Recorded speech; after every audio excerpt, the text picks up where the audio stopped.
Hey everybody, welcome to this week's Into the Word, and we're going to be getting into the Word today, looking at the idea of what is keeping the title? Apples to apples. Keeping apples to apples. A lot of people like to compare apples to oranges, but they're just two totally different kinds of fruits. They just don't work. Some people prefer apples, some people prefer oranges, but in terms of context, you have to, relate things to things that are relatable, Absolutely. So that's when you make a comparison, and we're keeping apples to apples, because there is a big problem with people's thinkings nowadays, especially in Western culture and in American culture, where we have a tendency to compare things that probably shouldn't be compared. Yeah. And we don't make good application. So we're gonna ferret that out today. Yeah. I'm Pastor Eric. It's good to see you here, and I am so glad to be able to have you with us. Thank you for being a part of our podcast. And over there in the producer's seat is Kay. Say hi, Kay. Hello. I think I try and help come up with the subjects and names to these. Other times, Dad's like, I got it, epiphany. This is what we're going to name them. I definitely think I was swayed very heavily with calling it Keeping Apples to Apples, because I've been working with nothing but apples for the past 3 days. She has. And hey, everybody out there, just want you to know, awesome apple pie. So when you have a daughter that can make an awesome apple pie, you are a blessed person. I am. You've got 2 daughters. I am blessed. One can make a better apple pie than the other, and I'm not the better one at apple pie making. And then let's put it out there with Mama. I mean, Mama makes really good apple pies. So well, you married and birthed 2 apple pie makers. There you go. It is Mom's recipe though for the pie crust, and I'm in it for the pie crust more than just the apples. But no, on Sunday I got together with the kids, all the little chitlins running around, and I'm too short to pick apples properly, so I bribed all of them to be like, you guys can take an apple home, because usually we don't let them eat too many of the apples out of the trees. So I'm like, you guys can take an apple home if you help me. They're all like, nah, we don't want to help you. One kid was like, yeah, I want to help you. And I'm like, oh, thank you, honey. But then everybody... All right. I was going to finish the story. Finish the story. I thought that was the finish of the story. No, they were going to help you. I was hoisting children up on my shoulders to try and grab and pick apples off. And, one almost hit me in the face because they were falling off the branches. And, we were able to, put them in the buckets. And then I've come home and been processing the various apples into pie, cider, and applesauce for more The cider tarts. was good too, everybody. Just letting you know. Cider was good. Very good. And if you come in on Sunday, I'll have cider for you to possibly take home if you want. You giving our cider away already? I made a giant stock pot full. So? There's Christmas. We have enough for Christmas. Okay. All right. Well, everybody, we're going to be taking a look at comparing or keeping apples to apples. That's the whole idea of what we're doing today. And Kay is being literal, as she has been keeping apples to apples. Very much so. She hasn't even been mixing, are they called breeds? Would you call it what is it? When you have apple. A Macintosh compared to Washington's, compared to Honeycrisp to what's the Winesap? Winesap, thank you. Yeah, that's what I was trying to think of. Never gotten to try Winesap yet. When we were in Ohio, got a lot of Winesap, like Winesap. Yeah, it's breeds of apples. And no, we just have Jeff's apples because we don't actually know what kind of apple they are. Yeah, we've asked him before, and he's like, I don't know, they're apples. Graciously enough, he lets us be able to pick them, and we do appreciate it. But there are different. So, did you notice this week that we got another membership this week? Yay, I did. And so, hey, everybody out there, let's talk just a little second about being a member. That's how Our ministry is sponsored and what helps us to move forward. So thank you for being a part of our ministry by being a member. And when you're a member, you're called a sojourner. And the information on membership is down in the description part. That's my understanding. But a few other things. Is that right? The link to our donation page where you can either become a member or donate to the church or give a gift to the church, a financial gift, is down in the link below. Specifically that. No actual description of what we do. I save that for what we do on the actual podcast so we can describe it to them. All right. I want to let everybody know that if you get a gift or purchase a membership, that money does go to the church and then that money is dispersed to us. So it goes through proper accountability and accounting channels so that we can please everybody that we have to report to, and that includes the IRS. And our church. The district is important, but I think high above all else, the IRS is probably like the only one really necessary. Yeah. So, and we thank you ahead for our support. And just to let you know that pastor's notes are all up to date. So if you're a member and you like some of the studies that we've done, but you would like a little extra curricular study notes that go along with the study, we provide pastor's notes. This past week, we've updated our old book of the month, and not yet. Oh, I haven't been able to. But get it will be because I just got it yesterday. Yeah, but it will be updated. So the old book of the month, there'll be some pictures that'll go along with the old book of the month, and it's memoir of Elizabeth. Elizabeth Charlotte Ingersoll. There you go. I'm like, all I can remember is Libby Ingersoll, but that's, and that's why I have a hard time with the title of the book, because it was written in 1858. I do have. Oh yeah, you spoke of this the last episode. I have the original copy, or first print, if you will, and an original copy. Yeah, and that will be on there also. The newsletter that went out at the beginning of the month. Newsletters are at the first of the month. The Old Book of the Month Club is updated in the middle of the month. And each week when we finish a podcast, the pastor's notes are also produced so that you can get a copy of those. And the whole point of the pastor's notes is so that you can do your own. I put down very generally my thoughts and where the show went. Podcast went.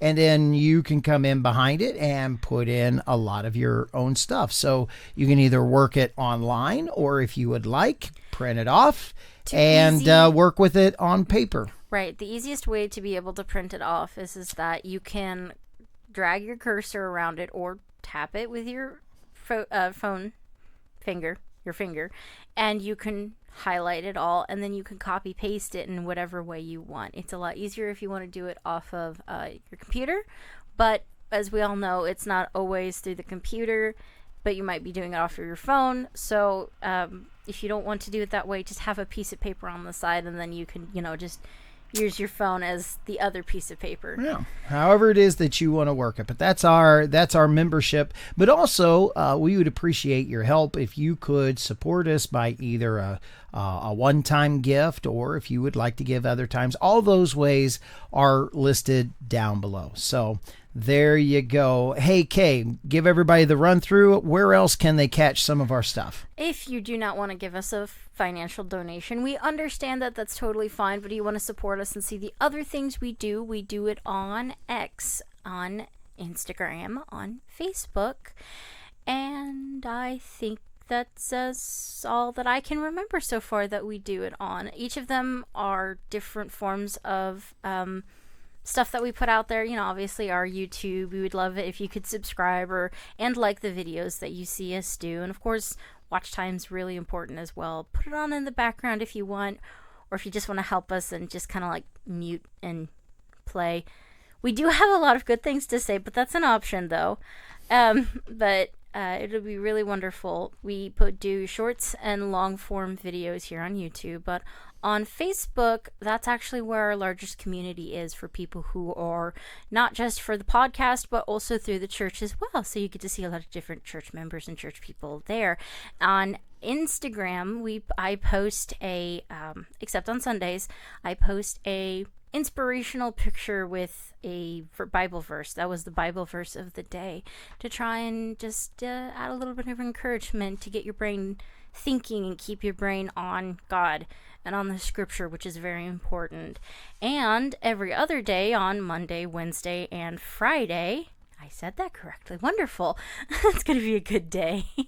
We put out the pastor's thoughts in little I thought we put those out Tuesday, Thursday, Saturday. That would be the short form RMTR on YouTube. Oh, you're talking I'm about... talking about X. There you go. Formerly known as Twitter. Monday, Wednesday, Friday. Monday, Wednesday, Friday. Mm-hmm. We put those out, and sometimes it's in the morning, other times it's in the mid-afternoon. You'll find just a food for thought kind of thing about various things, and yeah. So. And I actually do write all those. He does. I actually do. I just post them. Write them. I mean, now here you go. Look, I'll let everybody see. See, right there's this. I was actually. Well, that's the sheet for July, but trust me, I got August. Yeah. Actually, here we go. See, this is September. Oh wait. There it is. We don't need September. I need. See. No, I don't need September. It is September. It is September. See, look, you're not looking. What? You're not looking. I got it right there. I'm looking at my own piece of paper. Okay. All right. No, because I wanted to read September 15th that we put out on Monday. All of us talk too much. Even the Apostle Peter had to be told, "This is my son. Listen to him." I think I've heard a sermon or two about that. Yeah. But you're a PK, so you're going to hear a lot of sermons about a lot of things. Yeah. Anyway, moving right along. So anyway, lots of material out there. We are feeling God's call for us to be ministry and ministers on the internet to many people. And that's what we're doing. So when we ask you to help us, what we are doing is taking the gospel and discipleship, and we are just going right through the internet with it on many platforms, stages, and different things like that. So, and as we start acquiring a larger audience, we will eventually. And we will eventually. But as we start acquiring a larger audience, we even have more things that we are very interested in expanding and doing even more types of ministry. So we would definitely appreciate your help in all those realms. All right. At 181 people, I legitimately thought that, that's just so small. That's so small. But being a channel, I never thought we would have gotten over 100, let alone 50. And yet, before we even started this, we did have over 100, and I just thought it was absolutely incredible. But we're growing slowly, but slowly, but surely. We are. That's the way you should talk when you're online. Growing. Slowly but surely. Never.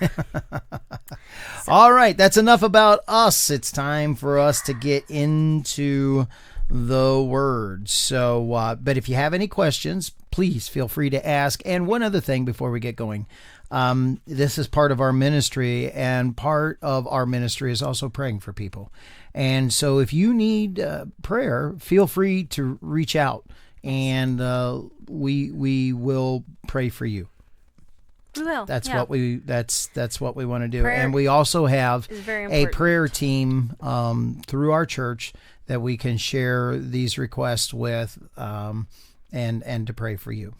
All right, here we go. Keeping apples to apples. We are going to start with etymology. Are you ready? Etymology. Here we go.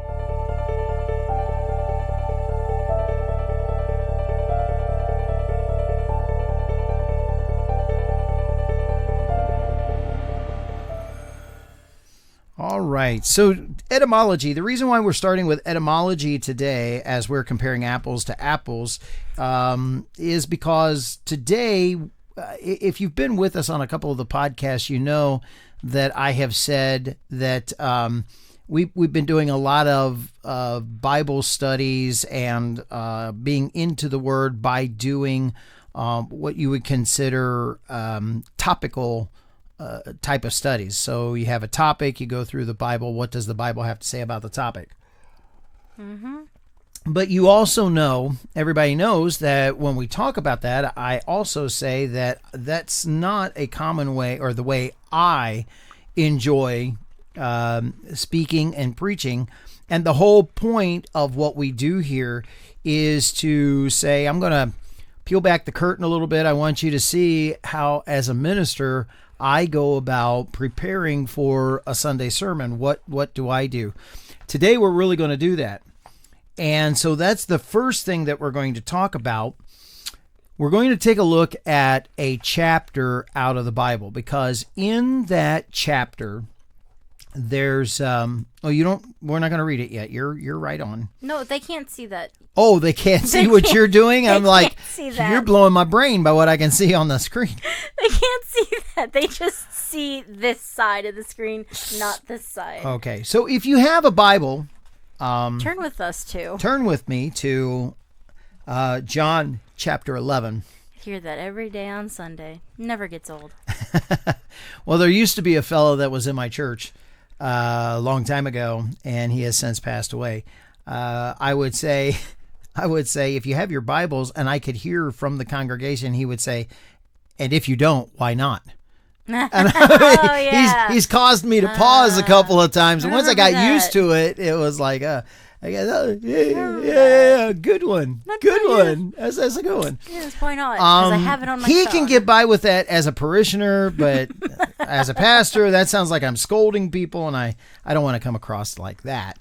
But it's true. Well, why don't you bring your Bible to church? You know, it's one thing if you don't have a Bible, but it's another thing about just willingly being like, nah, I'll just do it at church. And I will tell you something, as a pastor, it is a privilege, and I've gotten to do this for a lot of people, but it is a privilege to be able to purchase believers in Jesus Christ, to get them a Bible, and I've gotten to do that. Purchase them a Bible for new believers in Christ, not purchase believers in Christ.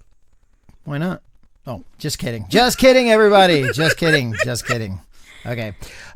So John chapter 11, and in this story in John chapter 11, there is a thought that happens.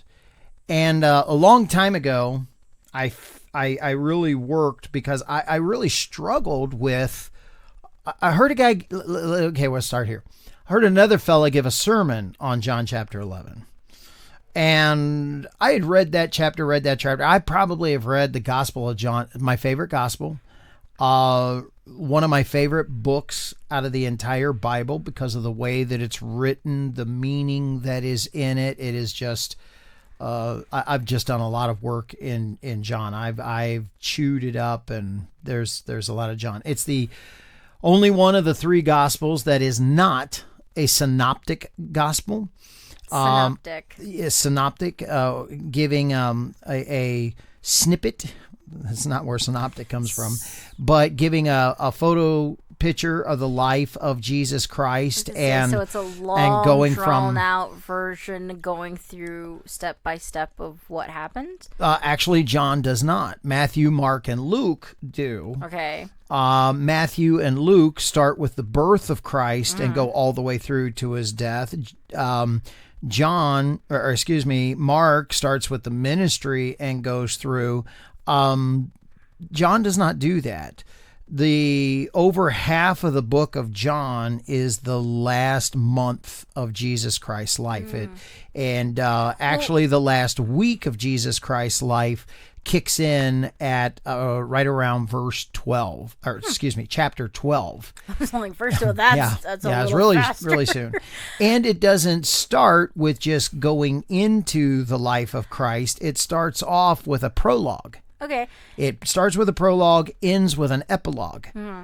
Isn't Luke, obviously Luke wasn't one of the 12. He wasn't one of the original he- 12, but he he got hung his- out with the disciples. Right, and he got his well, I say not version, but he wrote his book through the retelling of others, correct? Through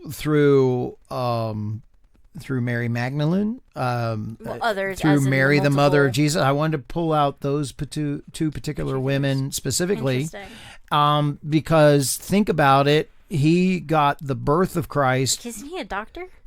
Yes, Yeah. back when you could buy your doctors. He was a servant doctor Dad, that you could was still buy a doctor. you could just buy have a to doctor be back then. insanely rich to buy a doctor nowadays. But nowadays, yes. But you did have to have money back then to do Yeah. it, because you had to have money to have servants. But so commoners just didn't have doctors, but you could buy a doctor back then. That's what Luke was, and he was a physician. But he got the story of Christ's birth from Jesus's mother. A lot of the rest of the story of Christ and the life of Christ. Here's how I would have you think about it: sitting around a campfire at night after they were done with certain things of ministry, hanging out with the different disciples, and you would hear him say, "Hey, Peter, now recount that one story for me." "Yeah, Peter." You can hear, Thomas from across the room. "And don't forget, John. hey, and don't forget to tell him about that one part, where you laughed so hard you coughed up an antelope's nose. Never mind. Anyway, coughed an antelope's horn. Anyway, I don't think that's any better. no, it's not any better. How? But Right. and so then you would get help clarity, because he would get those stories from not just one, but two or three that were there together, and they could put their memories together to get a clearer memory of the story. The other thing about Luke that you got to remember is that Luke is actually an epistle. An epistle is just the Latin word for letter. Letters. If you get at the very beginning of the book of Because Luke, his was all translated from Greek, right? he wrote in Greek, but Yeah. it was a letter to a fella by the name of Theophilus, who I like that name. Luke was trying to win to Jesus Christ. Yeah. The Interesting. book of Acts is part 2. Well, I could say the full name of the book of Acts is the Acts of the Apostles. Correct. Or It the likewise actions. is an epistle. Yeah. Big difference. Luke is still hanging out with the disciples to finish the book, but he's actually there. I mean, he's telling it from a firsthand experience Yeah. now, not just getting the stories. That's really cool, though. Yeah, so that's how it's written. But I still think that there's a certain amount of stories that he's getting, because Paul takes 3 missionary tours. And so when Paul's coming back, I think Luke is still interviewing him. What happened here? What happened there? And all that other kinds of stuff. So, so you got that kind of stuff going on. It makes it so much more real when you go through it, hearing about the different way they acted, how they came about of it, and the fact that they're living their lives through all this. Oh dear, I have to sneeze. Okay. Okay. And the Gospel of Matthew is written to the Jews right there in Jerusalem. So when you get who wrote them and who's the audience and so forth, that helps us to see a little bit of the difference. So when we take a look at the Gospel of John, John has a prologue. Chapter 1 is a prologue. It's written at the beginning of the book so that you can understand the book. We believe at the time that the book was written, John had already been through quite a bit and even put in exile out on the island of Patmos. And now he's back and he's pastoring the church at Ephesus, and which is pretty cool. And at that time, that's where he picked up, by tradition. We're told that one of his nicknames is Old Camel Knees. For John spent so much time in prayer that his knees were calloused, like camels' knees are calloused. I saw that. That takes a lot, and Sure. that's definitely a role model for sure. Yeah, yeah. And so he's a Hebrew living in a Greek area, Ephesus. And so we believe that the chapter 1, and of course a little bit of chapter 2, but you got to understand when it's written, there's no chapter markings on it. It's just written, the story of Jesus. But the prologue is chapter 1, slides a little bit into chapter 2, that the book is translated by people. And so John tells them the story the best that he can in his Greek and so forth, but he's Hebrew. And other people are pinning it down for him because he's very old. And so he's got dictators. Well, he is dictating. He is being dictated. Transcribers? Transcribers, that would be a better word. That are taking down the story for him. So that's the reason why the Gospel of John opens up. In the beginning was the Word. John's just all of a sudden putting his heart out there. In the beginning was the Word, and the Word was with God. And the Word was God. And he departs from there. And then he goes into the story of life, into Jesus's life. And what is absolutely amazing is even at this old age, now remember, he's also was the guy at the foot of the cross who Jesus asked to take care of his mother.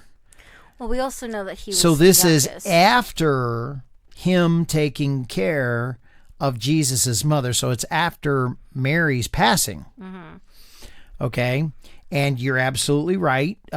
He's the youngest, so he outlives all the other disciples. And especially because of martyrdom. But he lives to a very old age. We believe, I think I'm right on this. I didn't look it up for this episode. I need to be better, but I didn't think this is a fact. So take this with a grain of salt. Everybody can think about, but we believe that this book is written in 95 AD. Book of John? The Gospel of John. Study. Okay, so you can look it up and you can check me on that. But I thought somewhere between 92 and 95 AD is when we believe that this book is written. And remember, we believe that he was about 17, somewhere between 17 and 20 years old when Jesus was crucified in 32 AD. All right, so when did you say?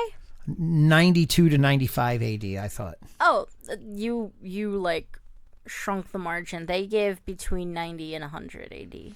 Oh, so okay. So I was within the margin. Okay. Yeah, very much so within the margin. I remembered that from school. But anyway, so that's a brief overview. And of course, so starting after chapter 12, the whole book, the whole rest of the book is about the last week of the life of Jesus Christ. Guess what really stuck in John's mind? Guess what really changed him? Being a kid. After all those years, guess what he could never get away from? Well, that really is interesting because being a kid and going through all of that has to be, it would have shaped anybody, which is probably why the rest of his life was absolutely for sure shaped by the fact of the very last week and of course when you lose somebody that you absolutely love and he's called John the Beloved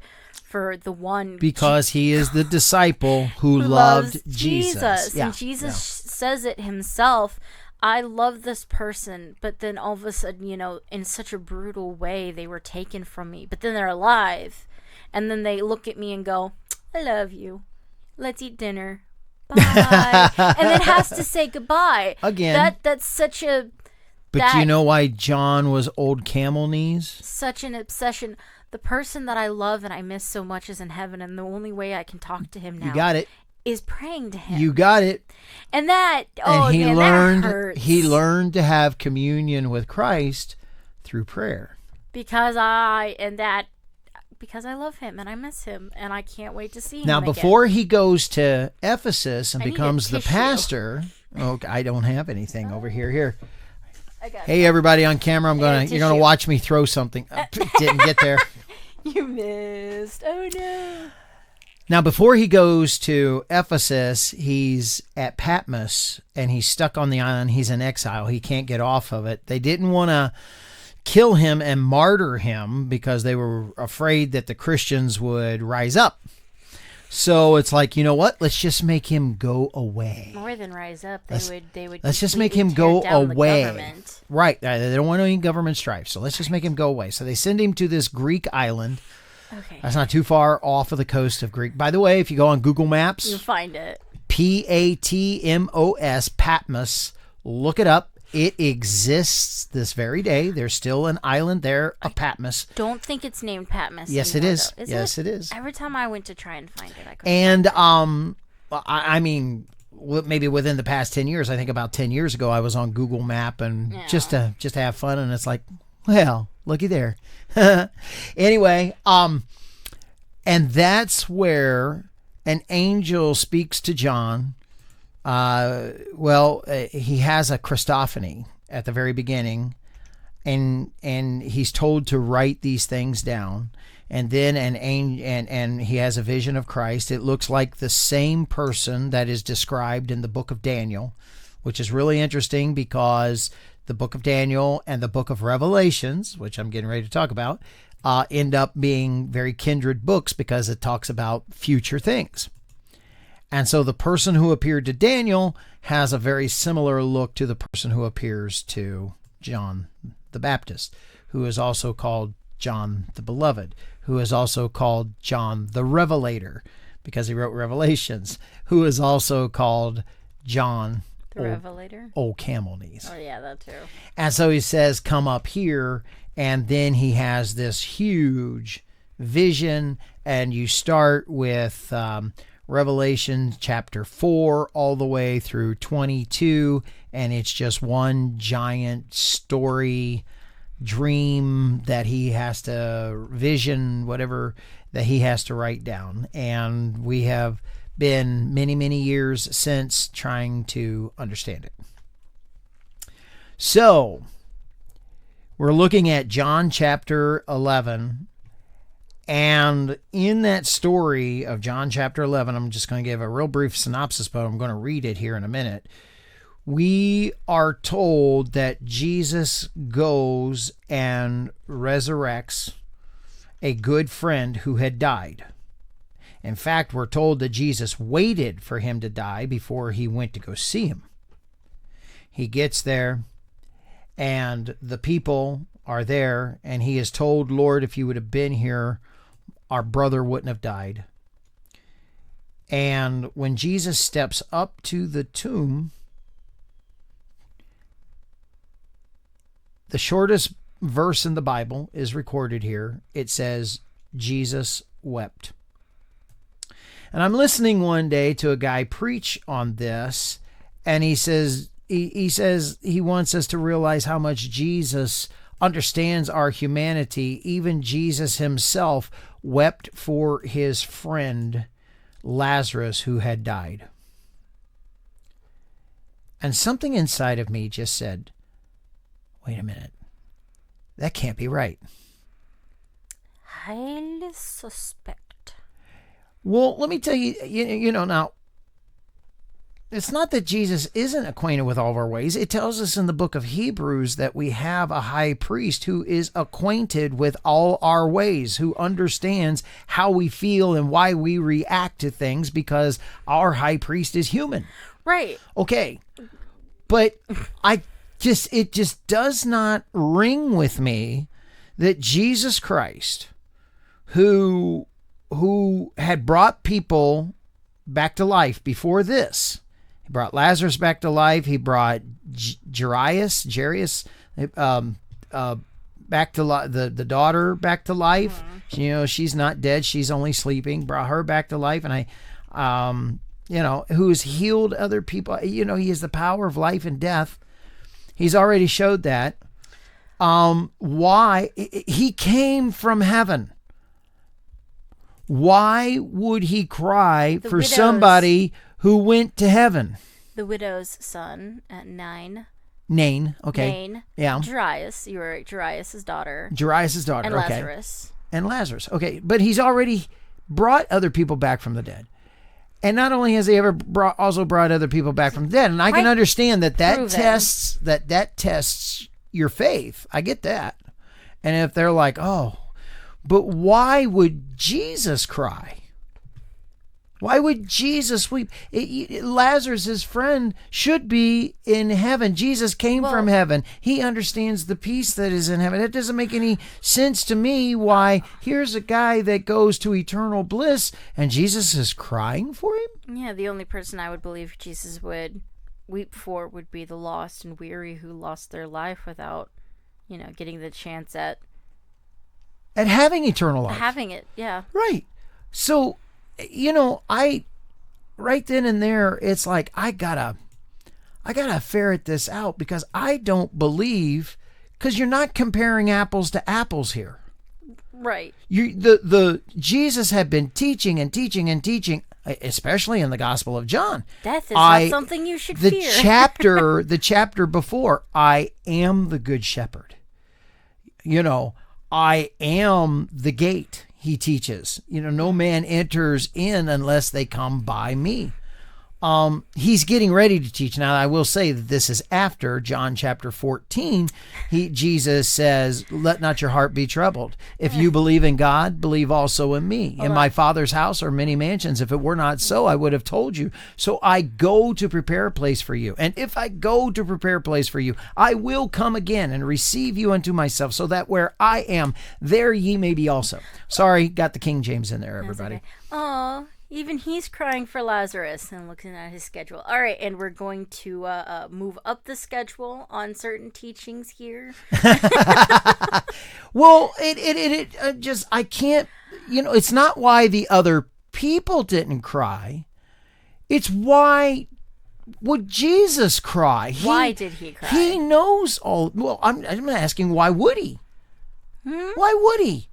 Would somebody that gets eternal life, which has always been one of my after questions after this. Lazarus comes back from the dead. He comes back from ultimate peace. He comes back. I can see him looking at Jesus and going, "You're really going to make me die again?" I went through. You're really going to make me die? I was there. He also died from sickness as well. I was there. You're really going to make me die again? Yeah, he died from a sickness as well. So it'd be pretty. Right. He was ill. He was ill. Yep. So that means he wasn't feeling good, and he lost his life. So really crappy way to die. And so it got me thinking. We can't be, there's just opposites here. Mm-hmm. Yes, Jesus is acquainted with all of our ways. Yes, he understands how we feel. Why would he cry for somebody, mourn somebody that went to heaven? That makes no sense to me. Especially since not long after this, he's going to be in heaven. Right. And showing us the way. So what I want to do today is I want to do a study just on this chapter. I don't want to go bouncing around, so we're not going to look at a topic.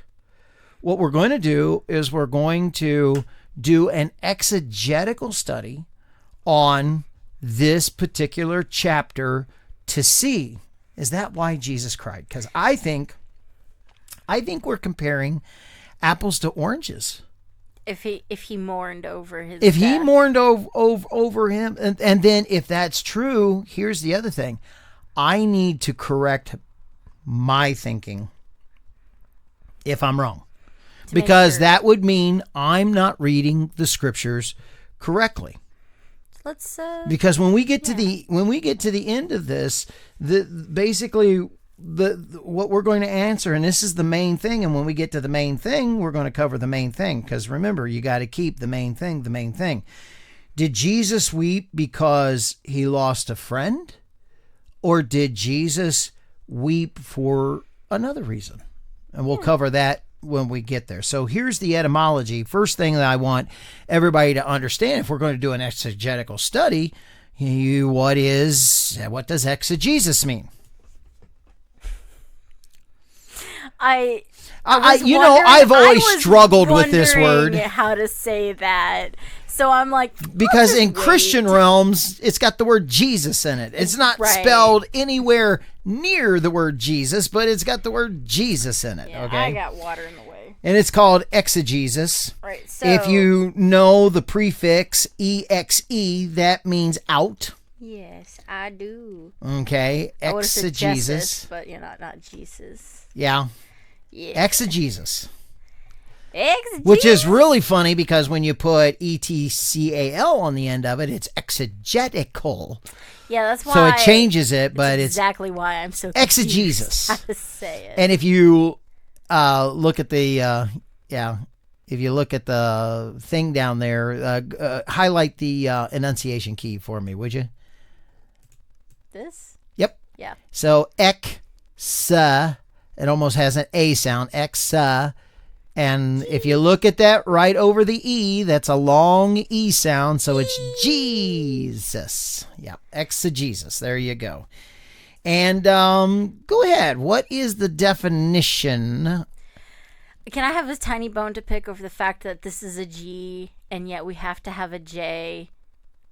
Well, it's a J sound. To make, right, but it's pronounced, but we call it a G, but we pronounce it G, and yet we have to use a J because it's pronounced Unless you use the English rule, which means when a G is followed by an E. I'm not saying about the rules. I'm just saying over the fact of why is it named G if we don't pronounce it G because all the it's time? Followed by an E, and the rule says if it's followed by an E, it has a J sound. Okay, go on.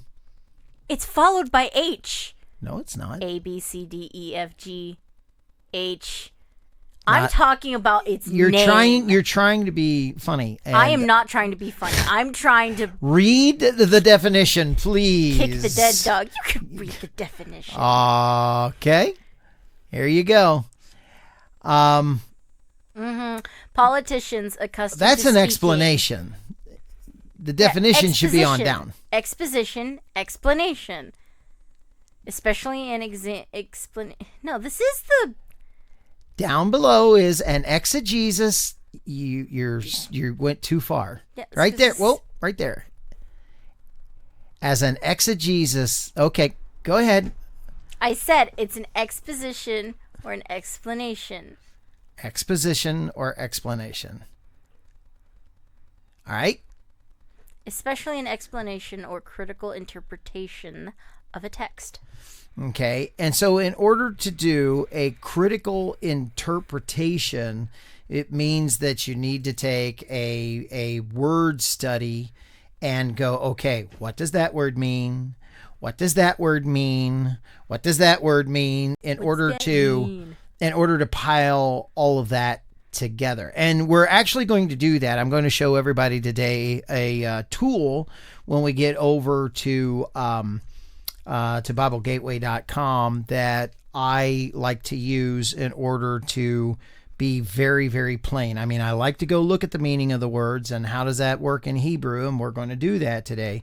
But I'm going to show you an extra tool that I use to help out in that way pretty good. Okay, so exegesis, it literally means to bring out of. So to explain.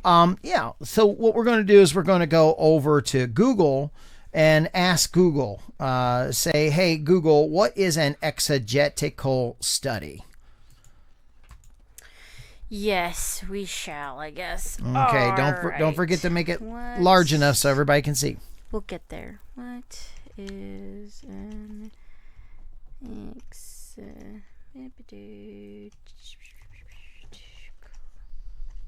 study? Well, it says paper, but whatever. Study. All right. I will blow it up. Okie dokie. Keep going. Keep going. There you go. An exegetical study is the critical explanation or interpretation of a text, especially scripture, to discover its original and intended meaning. It involves drawing meaning out of a text by examining its historical, cultural, and literary context. Did you see where sometimes we have to look at historical and cultural? And one of the first things that I did was to tell you the history of John and how the book was written. And especially the idea that the overall book, that the last part of the book is literally about the last the last week of the life of Christ. Of course, you don't have to take our word for it. You can go out and find all this yourself as well. And do your own discovery. Yeah. That is true. Okay. But I'm showing you different ways of doing it right here. So, especially scripture, the idea, it involves drawing out the meaning, and that's what we're going to do today. So we want to go, okay, look, did Jesus really do this? And what he did was to weep because he lost a friend. Is that really real? Is that the way that we should read this? I'm skeptical because that just doesn't match to me. Doesn't make sense. The character of Christ and what he knows. Okay? So, here we go. You would weep for yourself not in paradise, but you don't weep for your friend who's in paradise. Yeah, it's not sad. Not if I believe in paradise. They're so Especially, happy. and his belief in paradise is way different than what we can do. We have to try to believe from never being there. Just a brief explanation of what it could possibly And we be. have no idea. We have to try and have the faith of how it exists and its tangibility. He came from there. Yeah. That's his heavenly home. Yeah.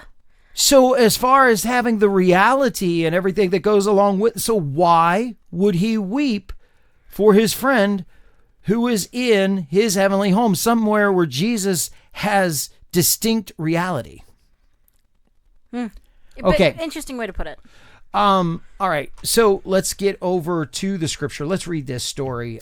John chapter 11. I will tell everybody, if you have your Bibles, we're specifically going to, when we get to verses 33 and 38, that's where we're really going to, we're going to sink our teeth into that one, because that's what's got everything. However, the entire story, this is why context matters. The entire story from the beginning to the end paints a picture that we need to see, because it has relevancy to the meaning of verse 33, Jesus wept. Because the story... You need the whole story to be able to understand its parts. Because it gives intent. Yeah. There's really good narrative here that shows us intent. Yeah. All right. Are you reading for us today? Do I can? Okay, please do. It's out of the NIV. And we're going to take a look at it. Uh-oh, it's NIV. No, I'm used to NL. Wait. Did you change it yet, or? Yeah, it's NIV. We're good. Okay. All right. The death of Lazarus. Now a man named Lazarus was sick. He was from Bethany, the village of Mary and her sister Martha. This Mary, whose brother Lazarus now lay sick, was the same one who poured perfume on the Lord and wiped his feet with her hair. So which, by the way, hasn't happened yet. It's the interesting. Giving you a leap into the future. I guess that does make sense. That is the exact proof that he's dictating. Yeah, he's dictating. Yeah, he's dictating. Yep, this is one of our little things that he's dictating. Okay. So the sisters sent word to Jesus, "Lord, the one you love is sick." When he heard this, doesn't Jesus love everybody though? Technically. Yeah. But they think they got it. You picked up on a very good thing. They think they have the inroad. They got an in. Oh, we have the inroad. He loves him. If your brother was sick and you knew Jesus could heal him, what would you use? Everything at my disposal, because I love my brother. Name dropping, all that kind of stuff. Absolutely. Okay, keep going. Yeah. All right. When he heard this, Jesus said, This sickness will not end in death. No, it is for God's glory, so that God's Son may be glorified through it. Okay, stop. John That's some constantly serious John constantly goes through his book to show you that Jesus knows the future. This Yeah. isn't the only place. There's tons of other places where Jesus knows the future. Now, we only know this because we're reading the book and we know the end of the story. He's going to heal them. He's going to rise from the dead. But you got to understand, we're reading before he even goes, and Jesus says, this will not end in death. But Lord, he died. Yeah, but it's not the end. Because Jesus already knew what he was going to do. Okay, continue on. Okay. Verse 5. Okay. Now Jesus loved Martha and her sister and Lazarus. So when he heard that Lazarus was sick, he stayed where he was 2 more days. Then he said to his disciples, "Let us go back to Judea." "But, Rabbi," they said, "a short while ago the Jews there tried to stone you, and yet you're going back? I love you. Don't die. Why are you going to where they're trying to kill you?" Right. Jesus answered, "Are there not 12 hours of daylight? Anyone who walks in the daytime will not stumble, for they see by this world's light. It is when a person walks at night that they stumble, for they have no light." After he had said this, he went on to tell them, "My friend Lazarus has fallen asleep, but I'm going there to wake him up." Okay, let me back up really quick. A little commentary right here, just to let everybody know. Jesus, 12 hours of daylight is making reference to time. Mm-hmm.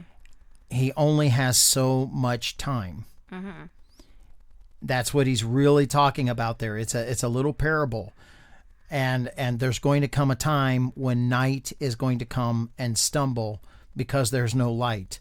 He is the light of the world. I'm about ready to do something because I am here. Daylight is here now. Yeah. Okay. And by the way, remember, it's John chapter 1 that not only does John say that Jesus is the Word, he also says in John chapter 1 and compares Jesus to the light. He is the light of the world. Uh-huh. Without him, That's there's no also point. in John chapter 1. Okay, if you will continue. I think you were at 11 or 12. 12. His disciples replied, "Lord, if he sleeps, he will get better." Jesus had been speaking of his death, but his disciples thought he meant natural sleep. They're not getting it, are they? They haven't picked up anything he's put down yet. No, but to be fair, when you're talking, I know they have seen him do a bunch of miracles and have seen him rise other people from the dead, but he's their teacher, so when they say he's fallen asleep, I'm pretty sure they're going to take him literally because, he knows what he's talking about. He wouldn't mince words. He's not going to mix up what he's meaning or anything. And no, he's not. But okay, I don't blame them for no, and he's about not ready to mess understanding. them. He's about ready to mess them up again here in verse 14. Remember what he said. This will not end in death. Okay. He's just now, asleep. once again, Jesus is going to show he knows the future. Right. So verse 14. Right. So then he told them plainly, "Lazarus is dead." Now, wait a minute. You just said this would not end in death. And Can you imagine how confuddled they are? "He is asleep. I shall go wake him." "Well, Lord, if he's asleep, he'll get better." Okay. He's dead, guys. What? You said it wouldn't end in death. Okay, keep going. Verse 15. Yeah. "And for your sake, I am glad I was not there, so that you may believe. But let us go to him." Okay. First place, so that you may believe. Now, we know what the story is getting ready to say, but believe what? Yeah. Does anybody know already yet? Believe in Okay, him. I'll leave it right there. We'll say believe, but he's already brought it out. I am going to do this so that you may believe. Keep that in the back of your mind. Let's go. Right. Then Thomas, also known as that name, Didymus. I always said Didymus, but yeah, Didymus, okay, said to the rest of the disciples, "Let us also go, that we may die with him." They just don't get it. You just don't get it, do you? Yeah, all right. Jesus comforts the sisters of Lazarus. On his arrival, Jesus found that Lazarus had already been in his tomb for 4 days. He stayed at 2 extra... Oh, so basically by the time he got the letter, he was already dead. Yes. Wow. Never thought of that Why before. do you think that he wanted him in the grave for 4 days? Well, it's a day longer than he would be staying in. Yeah, don't look for significance there. Just biological significance. Oh, well. It proved he was dead. Yeah, you could not stay in the tomb for that long. All right. Just being in the tomb for 4 days would have killed him. Right. So he's dead. He would have been dead. He's dead. Okay, that's the idea. Now, Bethany was less than 2 miles from Jerusalem, and many Jews had come to Martha and Mary to comfort them in the loss of their brother. Yeah, especially since he's the main provider. Anyway, when Martha heard that Jesus was coming, she went out to meet him, but Mary stayed at home. Lord, Martha said to Jesus, if you had been here, my brother would not have died. But I know that even God will give you whatever you ask. Jesus said to her, your brother will rise again. What? A clue to believe in what? There's a clue. What is Jesus doing this for? So that they will believe in what? Him. That he has the power. The power to do what? Resurrection. Resurrection power. Absolutely. This is all about resurrection power. Okay, keep going. Martha answered, I know he will rise again in the resurrection at the last day.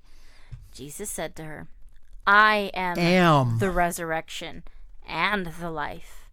The one who believes in me will live even though they die, and whoever lives by believing in me will never die. Do you believe this? Oh, can you just hear him? Do you believe this? Yes, Lord, she replied. I believe that you are the Messiah, the Son of God, who is to come into this world. After she had said this, she went back and called her sister Mary aside. The teacher is here, she said, and is asking for you. When Mary heard this, she got up quickly and went to him. Now Jesus had not yet entered the village, but was still at the place where Martha had met him. When the Jews who had been with Mary in the house, comforting her, noticed how quickly she got up and went out, they followed her, supposing she was going to the tomb to mourn there. Now she moved quickly, so to me that shows a sign of respect. Okay. Respect, urgency, but yeah. Urgency, because you don't leave somebody great or that you look up to. You don't leave them hanging. Right? Yeah, especially that. Okay. When Mary reached the place where Jesus was and saw him, she fell at his feet and said, Lord, if you had been here, my brother would not have died. Here we go again. When Jesus saw her weeping, and the Jews who had come along with her also weeping, he was deeply moved in the spirit and troubled. Where have you laid him? He asked. Come and see, Lord, they replied. Jesus wept.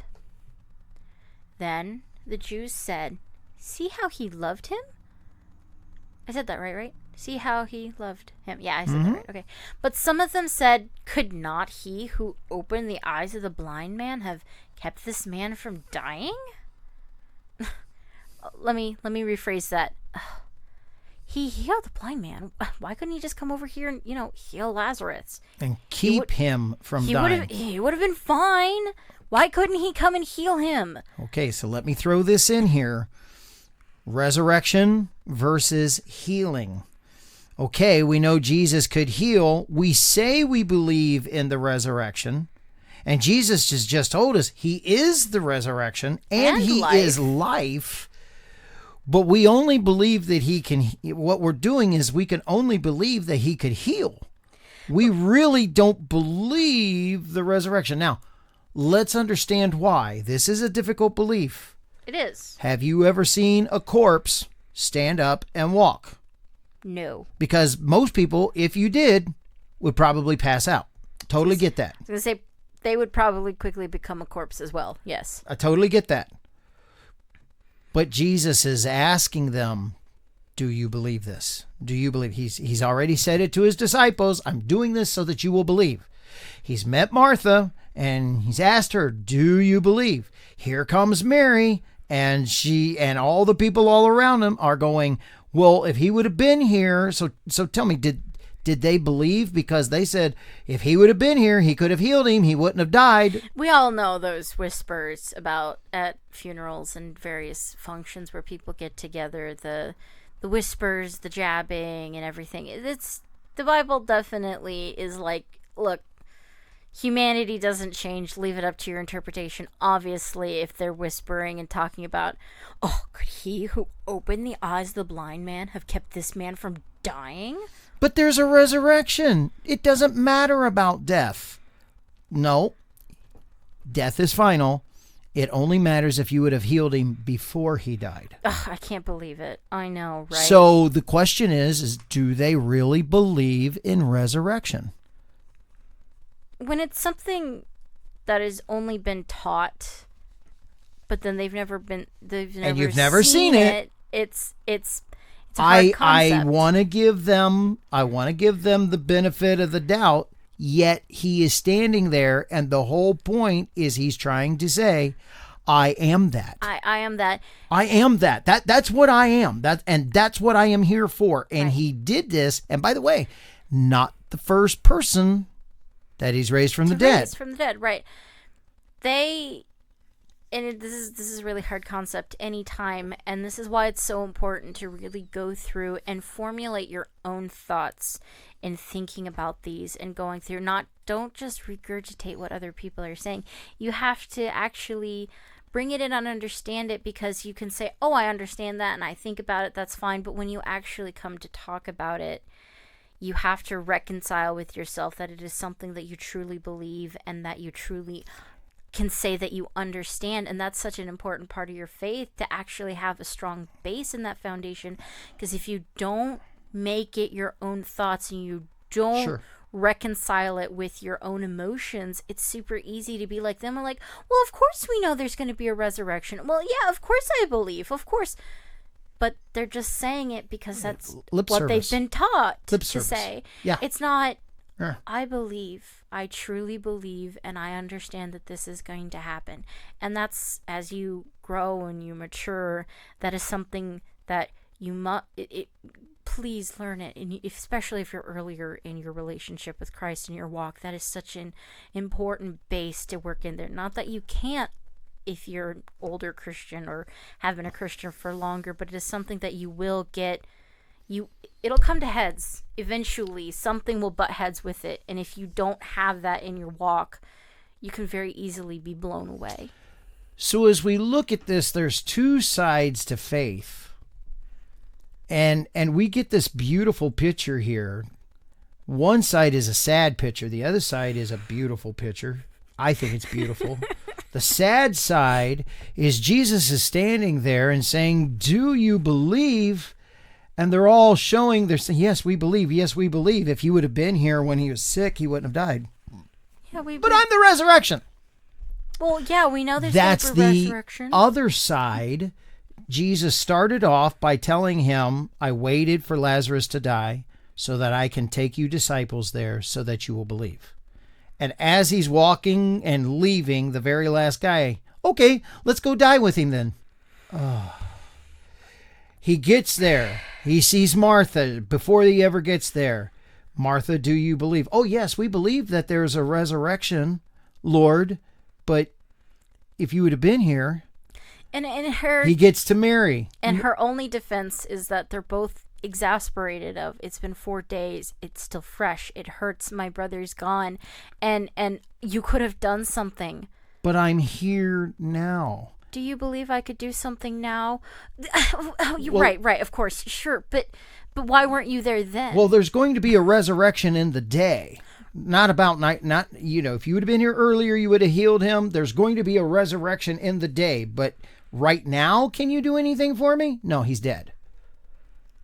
I am all of that right here, right now. That's the whole point of his little parable about you walk in the daylight. There's only 12 hours. I only got so much time.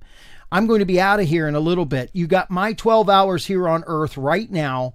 Let me go do this, because without me, you're going to be in darkness and you're going to stumble. So Yeah. With all of that, reading all of that into this. Oh, well, I'm starting to get the picture. It's like when Jesus wept, just like the people that were there that said, oh, he loved Lazarus. And he groans again. We're going to see it in verse 38. I just cannot. I see how it's written, but I just cannot think for a moment that this should be interpreted that Jesus wept because he lost his friend. Well, he was deeply moved in the spirit and troubled. Well, what would trouble him? I think Lazarus is dead. That's not a problem. In the arms of Jesus? Why would that trouble him? Right. Or in the arms of perfect peace and in heaven? Why would that trouble him? He's gone from the mortal world. There's nothing I can do here. He is no longer a trouble to me, even on. Regardless of in heaven, he is not a trouble to me here on earth. But 4 times trying to get there, Jesus is trying to tell everybody, believe in me, believe in me. And they're dancing all around believing in Jesus.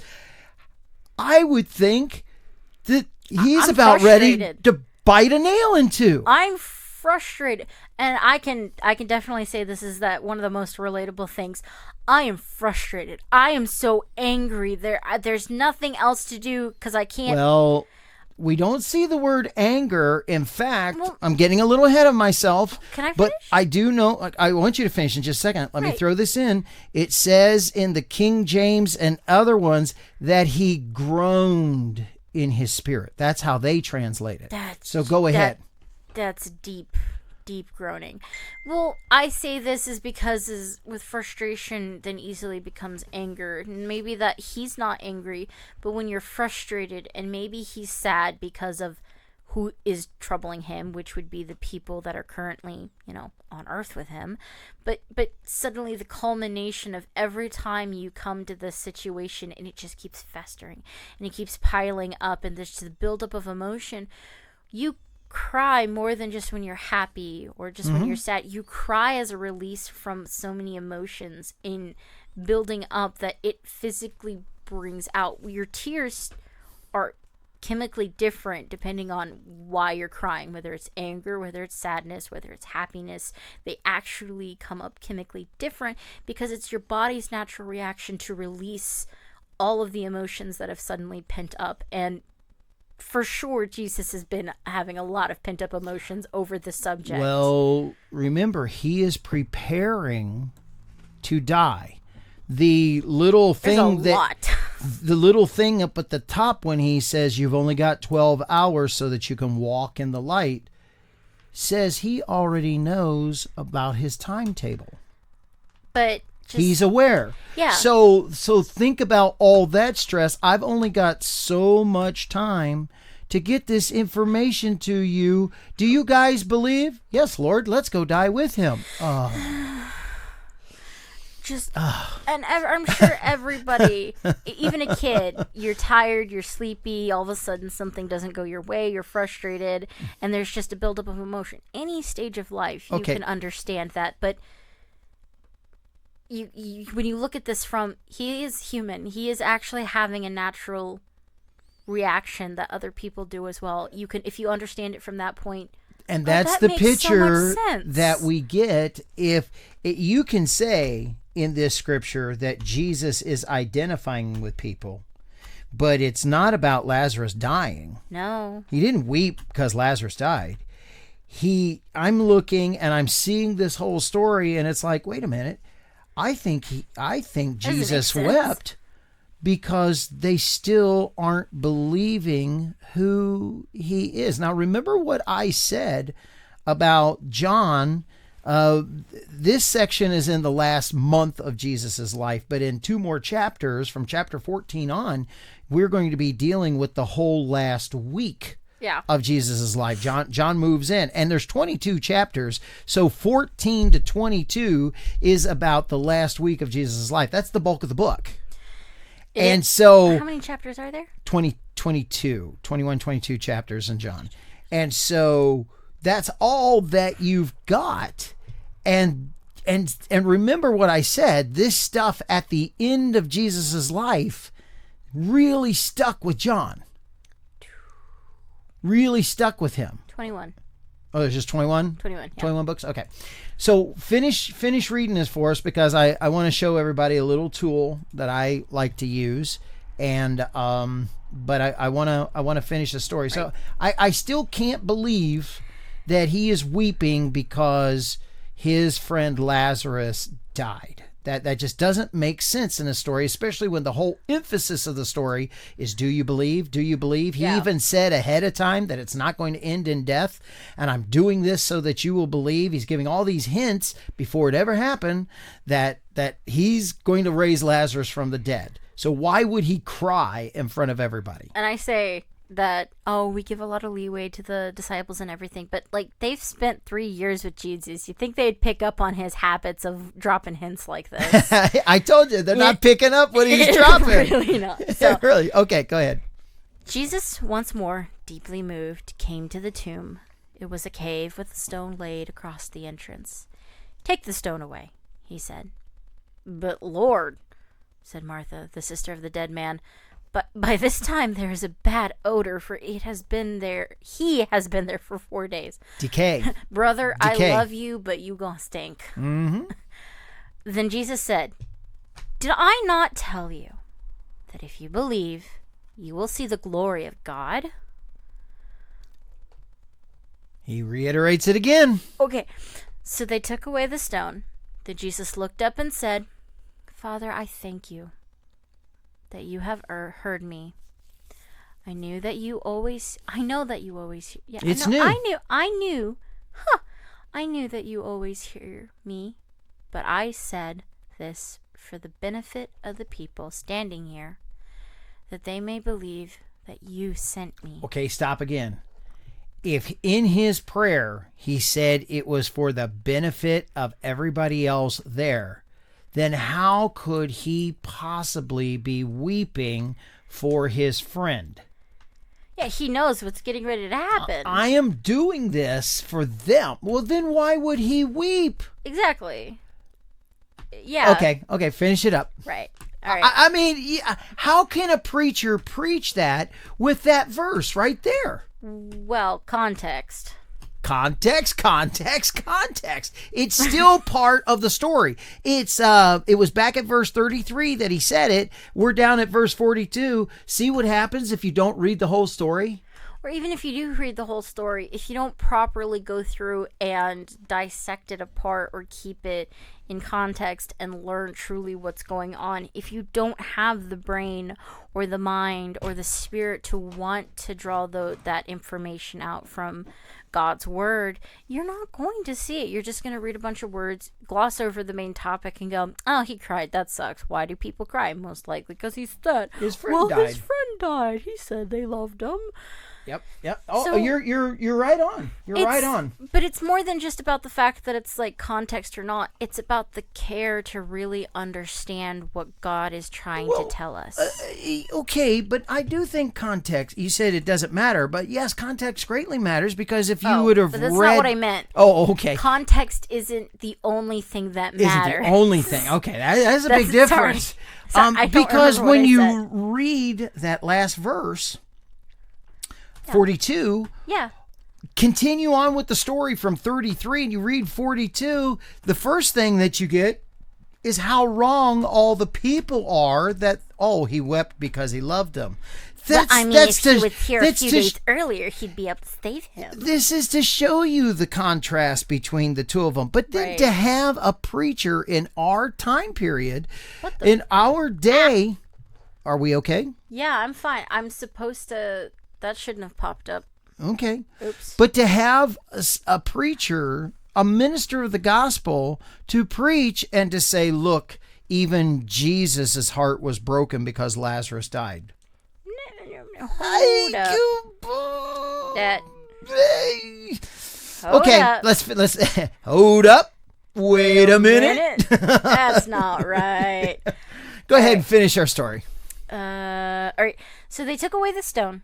Then Jesus looked up and said, "Father, I thank you that you have heard me. I knew that you always hear me, but I said this for the benefit of the people standing here, that they may believe that you sent me." When he had said this, Jesus called out in a loud voice, Lazarus, come out. I don't know. I don't want to say how did he have to be not angry, but very much so commanding, more than just a loud voice, but a commanding voice. Okay, go back bring to him out. Go back to verse 38. I want to show something really quick. Can you get 38 and 33 on the screen at the same time? No? Okay, that's good. That's good. That's fine. That's fine. Yes. So when Jesus saw her weeping and the Jews who had come along with her also weeping, he was deeply moved. I want you to notice, look down there at 38. Are those same words used? Yeah. Deeply moved. Well, this one's also added trouble as well. Yeah, but the deeply moved means that when we go to do our word study, that's going to be the same verb. So from verse 33 to verse 38, through all of his actions, he maintained, whatever that verb is, he maintained that same emotion. So the only reason why I'm bringing that out is, do you think he lost that emotion when he calls him out? Do you think he's gotten over that groaning? Like I said, in the King James, he groaned in his spirit. No, not quite. Not yet. So then how would you assume that he said, Lazarus, come out? Matter of fact, I even take the stone away. I think that was even still harsher. Because the stone stood between him and doing the miracle, and I think get that stone out of here. Yeah, exactly. I mean, you already don't believe me. I mean, think about it. You already don't believe me. Get that. Remove the stone. I mean, I'm sure if he really wanted to make the point, he could have just been like, "Move." Yes, Lord, and it rolled away. Just saying, it could have. That would have had punch.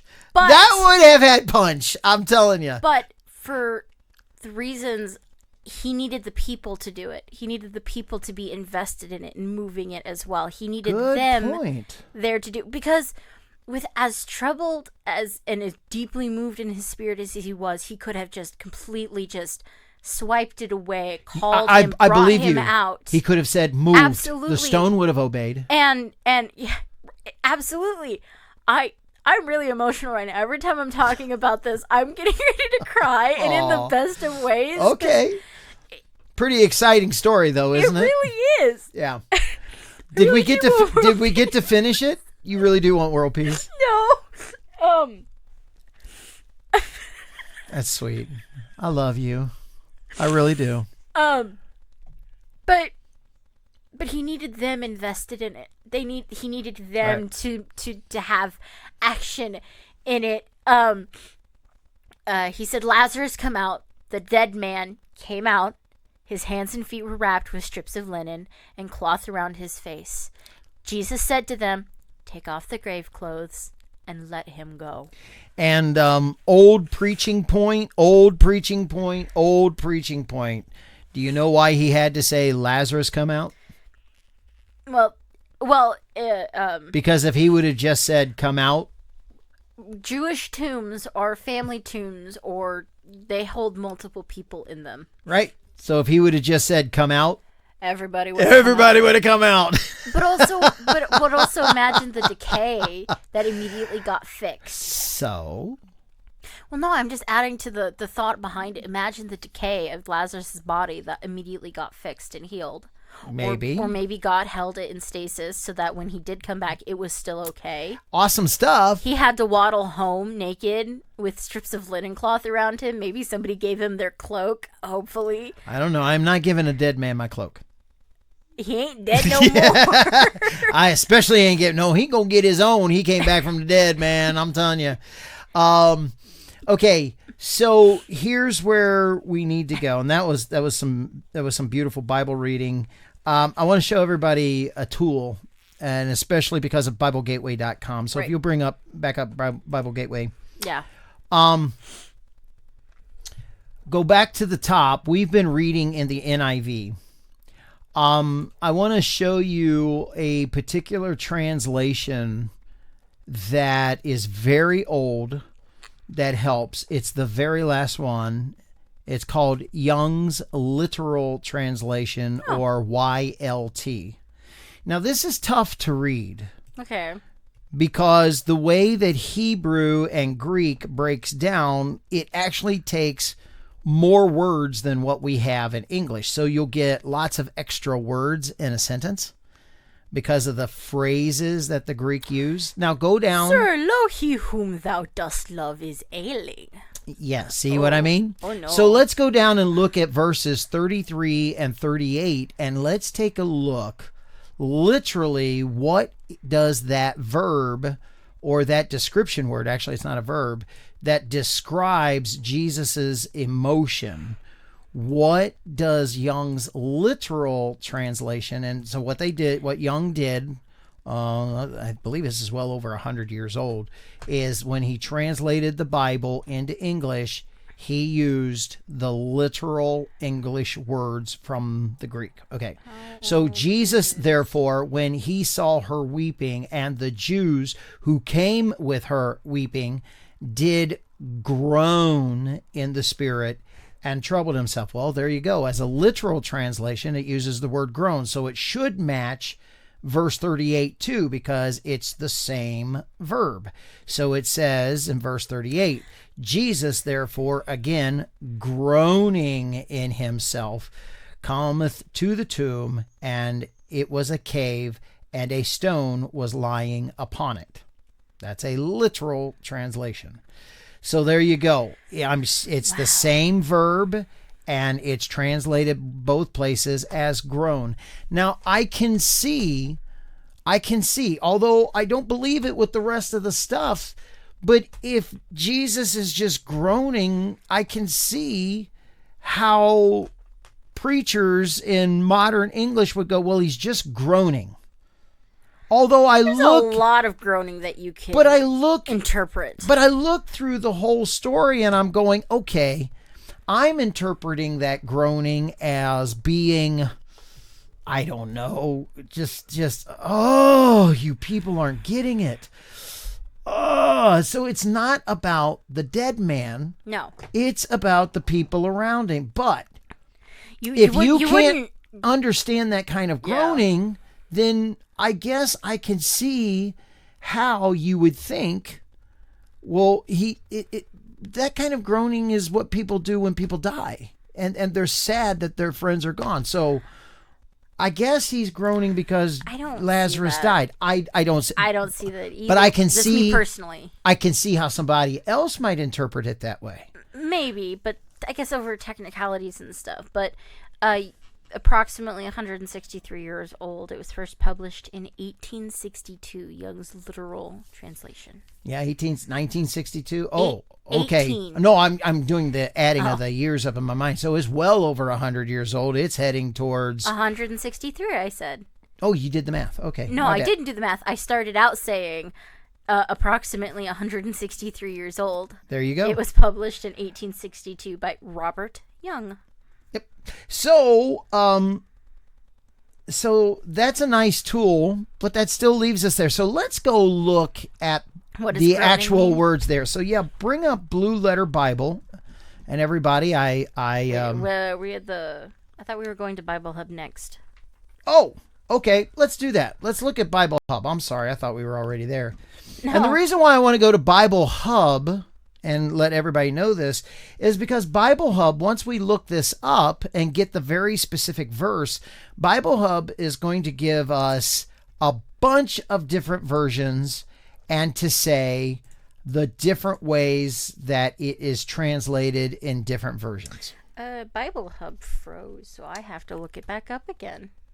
It's okay. Well, we're here now. Well, that little twit. We're just 11:33? Yes, let's just do John 11:33. I think I'm pretty sure we can establish that 11:33 and 11:38 uses the exact same word because in two different versions it has been translated exactly the same in both verses. So I'm pretty Confident? sure that that's pretty confident that that's the same descriptive word to describe how Jesus was feeling. He was groaning. He was, in his spirit. NIV, deeply moved. NLT. Can you? Oh, interesting. NLT. Can you show us? I forgot it wasn't up. Can you show us, everybody? I'm gonna Can you share your screen? Yes, I will. I'm gonna just quickly do the thing, do the thingy thing, and then do this thing. I was blowing it up. There we go. Kablooey. All right. So yeah, if you scroll down, I believe Bible I like Hub. this one.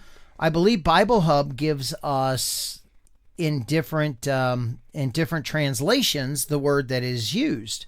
I like this one. A deep anger. Ooh. NLT. A deep anger welled up within him. Okay, He was deeply troubled. Well, let's go down to the next one. Let's just take a look at about 5 or 6. Deeply moved. He was deeply moved. Deeply moved. Deeply moved. Deeply moved. Okay.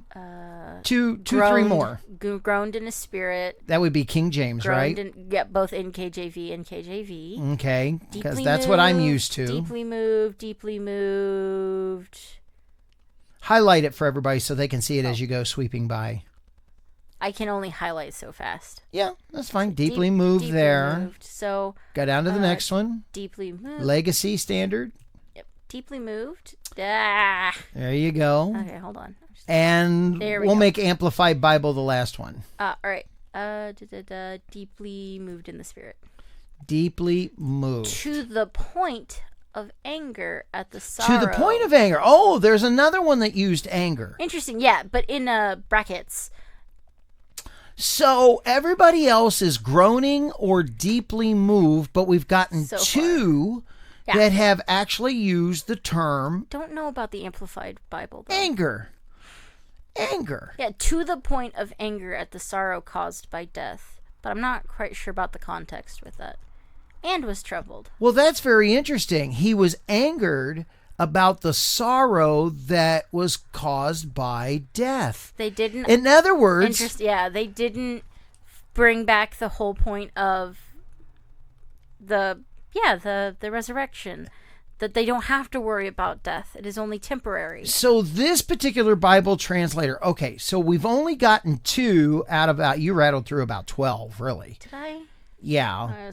Well, that one's also deeply moved. So 1, 2, 3, 4, 5, 6, 7, 8, 9, 10, 11, 12, 13. Okay. You're pretty good. So 2 out of 13 use the term anger, which seems to be to be appropriate, but everybody else didn't. So So is there an issue? He was angry in his spirit and deeply moved. That's okay. So that's 3 out of 14. 3 out of 14. So the question then becomes, did those guys take liberty in their translation? Should it have really been translated that way, or what's the problem? Was it loosey goosey? Was it? So I don't know. So you know what? This is where we need to go, because if I'm going to preach this, I got to be sure that I'm preaching truth. Because when we get to the main thing, remember, did Jesus weep because he lost a friend, or did Jesus weep because the people still didn't believe? Right. 2 different things. And if we don't ferret this out, we will be comparing apples to oranges. Right.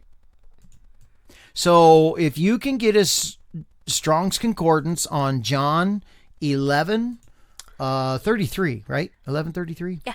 Okay. And let's go look up some Greek words. Let's see what they say. Should groaned in the spirit, deeply moved be used? Can we say that it's anger?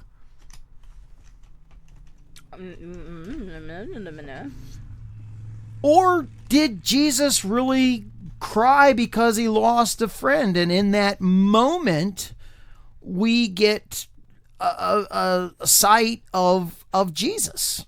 Is that really what that's all about? Yeah.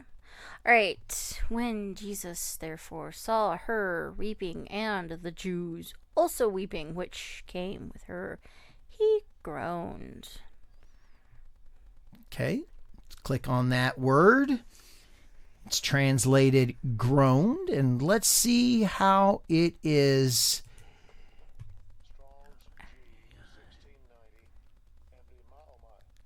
Embrimaomai. Not at all what I would have said, but, I don't speak the language. Okay. So let's go on down.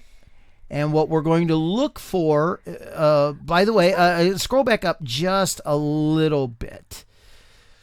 Okay, right there, Greek inflections. It is a verb. And I'm going to tell you, this is going to be unique. Okay. The root word, the etymology of the word means to snort with anger. Oh. So all of a sudden, I'm thinking, is anger... Instead of embriaomai. Mm-hmm. It's bringing. So I'm thinking, if that's the root word, but sometimes things change from the root. Right. So let's go down and see how it is used. This one? Wait, no. Yes. Yes. Yeah, outline of biblical usage. Well, Wait, this is it? No, it's the next one down. Strong's definitions. I'm blind. Thank you. That's all right. Embrimaomai. Mm-hmm. To snort with anger. To have indignation on. Indignation. Indignation on. To blame. To sigh with. Now, when it chagrin? means to blame, we're not talking about that you're casting blame on somebody, but rather like a judge would say, you're it. You're the problem. You're the issue. You're the issue. Oh my so goodness. it's more of that kind of a thing than to say, oh, who did this? I think you did it. It's not that kind of thing. It is a definite issue. Okay, continue on. To sigh with chagrin. Okay. Especially to sternly enjoin. Straightly charge. Enjoin and charge means you and you. Boom. Same. Oh. To groan. That's why they say groan. Murmur against. Okay. So out of all of those that are there, now understand groan is one of the things that is there, but that means you got to understand it's the kind of groan that you do with your teeth clenched. There you go. You would almost say in our day, a growl. The type, yeah. Depending on how forceful you want to be. No. Go back to it because there's going to be something else I'm going to refer to. Okay, sorry. Because you remember how many times did I say verse 33 and 38 should be the same verb? Yeah. If we scroll on down, it will tell us how many different times it is used right there. Yeah, there's 38. There's the scripture usage. Yeah. So it's found in Matthew chapter 9 and verse 30, Mark chapter 1 and verse 43, chapter 14 verse 5, John 11:33, and 11:38. So it is the same. And so it'd be rather interesting. I think they actually have the verses if you go on down. Yeah, they do. Okay, read them as Jesus being angry, and let's see if that translates, if we can make that translate. Go ahead, read them in an angry tone. Jesus, therefore again, angry? Yeah, it needs to be in an angry tone, because if you're going to read it, you got to think of him being angry. So however that reads, go ahead, put the emotion in it. Can I find something where it's full, it's whole? We'll start at the first one. Hold on, there we go. First one, 33. When Jesus therefore saw her weeping. Oh, no. I wanted you to use the verses where we were. I couldn't read it properly. Oh, I'll do it then. Go back to him. Go back to him. Do it. Go back to him. Okay. And he straightly charged him and forthwith sent him away. See what I mean? Anger. Does anger work there? Because he charged him. He was angry when he did it. It was that accusation. It's you. Okay. Next verse. For it might have been sold for more than 300 pence and have been given to the poor. And they murmured against her. How does that make sense? Oh, yeah. When Jesus therefore saw her weeping, and the Jews also, that's the one that we were doing. He became indignant and angry, and his spirit was troubled. Jesus, therefore, again, angry in himself, comes to the grave. It was a cave, and the stone lay upon it. That's our story again. Yeah. It works. It's not. Well, there's that emotion of anger in every one of those scriptures. 3 different works, circumstances. And I am so sorry because I know each one of those references, what they're referring to, and maybe the people watching I don't. may not know what they're referring to. There you go. That could be part of the extracurricular. Go look those up and test it for yourself. Does anger work in those scripture references? Yes. Nice little. Actually, that's a nice little exercise to do. I might put that in the pastor's notes for people to go do that. Okay. Now, we need to look a little bit at history. We're almost finished, folks. Hang in there with me. But I'm doing a Sunday morning sermon. You're watching me go through this. And in my thinking, there's something else here that we really need to take a look at. We need to take a look at this issue about the resurrection. Did they have a doctrine? Did they have a teaching, a belief of the resurrection back then? Now, Mary said, was it Mary or Martha? Martha. Martha said, "Yes, Lord, we believe in the resurrection." But remember, they didn't believe the resurrection could happen because Jesus was there. They believed that the resurrection was going to happen by somebody else, somewhere else down in time. Yeah, probably. Which, by the way, is one of the things that we're really celebrating these upcoming weeks, because when you talk about the Feast of Trumpets that's coming up and people talking about the coming of the Lord and the resurrection of the church, that power of that resurrection, I'm believing in it. I'm excited. God's got to have a power to get this 195-pound body off of the ground. I'm excited. I'm really excited.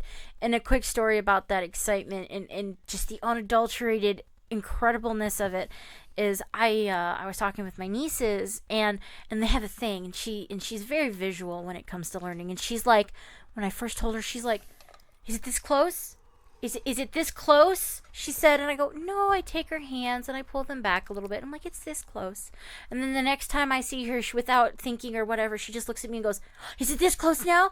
I take her hands. I'm like, "It's about this close now." And that was a couple weeks ago. We believe, but we have no way of knowing how close we really are. My thing is I know we're close. It's just whether or not it's September 23rd close or another type of close. It is close.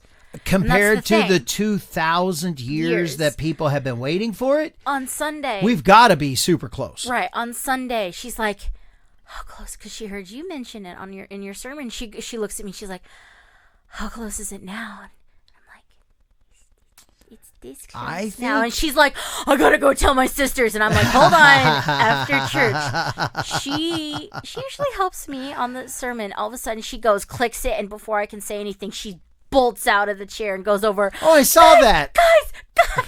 Like, I saw that back there in the back in the IT booth, and all of a sudden you see somebody go, just fly away. So it was really on her to make sure to tell them that it's getting closer. So resurrection is talked about in the Old Testament, but are they teaching resurrection? And it seems like they are, because she quoted. She's like, yes, we believe in the resurrection, but Jesus wasn't it.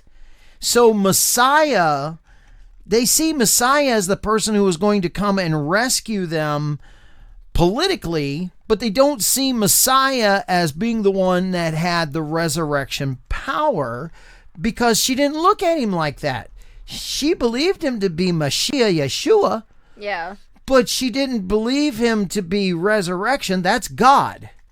And so they're separating in their minds. The way that I can see that is because she says, yes, I believe resurrection. Did she say the last day? Do you have the scripture there? We believe in the resurrection in the last day, or resurrection is to come. She's looking for it in the future. It can't be right now. No. What does she say? And that's in, no, I did a oopsies and I thought we were done with it, so I put it away. Okay, so everybody that's listening, you go back and look at that. So we can't really go back. I can go back. It's just taking no, that's me a okay. second. No. Let's move on with hysteriology then, and let's look up what So did the Pharisees? There's two sects, sects, of people who were teaching during that time. There's one group that are called Sadducees, but the main group, last day. In the last day. She did say in the last day. At the last day. At the last day. Okay, we believe that there's a resurrection at the last day. And yet Jesus is in front of them, and he is the resurrection, and it's not the last day, and he's already there. All right. So a little bit about history for the area. Let's go look up just a second. We can do this from Google. What did the Pharisees and the Sadducees believe about the resurrection? Let's ask Google. What does Google say? I was gonna ask, are we gonna do the hysteriology intro? Or can we forgo it? Let's forego it because I'm superiorly over time. Nah, we're fine. This one's really got me fired up, especially since we found out what we did out of the meaning of the word. Right. The Pharisees believed, and by the way, this is what I wrote. What did the Pharisees and the Sadducees believe about the resurrection? Okay, so, good deal. The Pharisees believed in the resurrection of the dead as a future event tied to God's justice and covenant promises. Okay, stop there for a second. She believed that it was a future event, right? Yeah. Because she said at the last day, so it's sometime into the future. Okay, keep going. While the Sadducees rejected the resurrection entirely. Okay, now I knew that part. I knew the Sadducees did not believe in those it. were the main sects and teachings during that time. Right. Okay, keep going. Ow, sorry. Read the next sentence for me. Oh, my eye. The core difference. Okay. The core difference stemmed from the Sadducees' literal interpretation of the Torah, which does not explicitly mention resurrection, and the Pharisees' acceptance of oral tradition, which included beliefs in an afterlife in the spiritual world. Yes. So basically, what Google is telling us is that the Sadducees were so strict that you couldn't find the word resurrection in the Torah.